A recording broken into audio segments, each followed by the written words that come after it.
Sanibonani la kubantu uphakama mbingelelo wesifundo. Igcokama Elisha seligadle kuKhuzani kwaze kwazwela kubalandeni.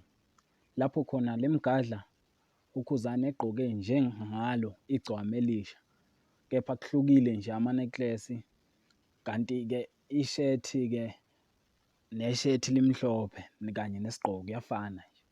Lapho igcokama Elisha libeke kanjena-ke lapho ligadla kwaze kwazwela kubalandeli bakaKhuzani. Libeke kanjena, lo muntu unesidina manje, ukopela yonke into engiyenzayo, uphelelwe ushadini manje.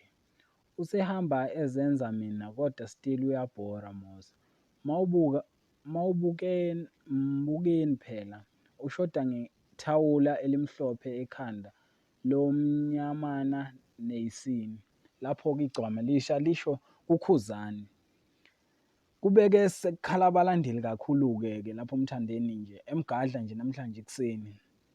Nanokuthi-ke uKhuzani laphana, abalandeli bakaKhuzani bakhale ngesandla sakhe lapha, eshuthe nentokazi lapha ukuthi isandla sakhe sinjani masinjena. Ngabe uthini wena umbono wakho mbukeli wethu ngalolu daba? Sicela nje ushiye uvo lwakho ngaphansi ku-comment section. Ungakhohlwa ukulayikha, nokukhomenta, nokusubscribe-a. Ngiyabonga.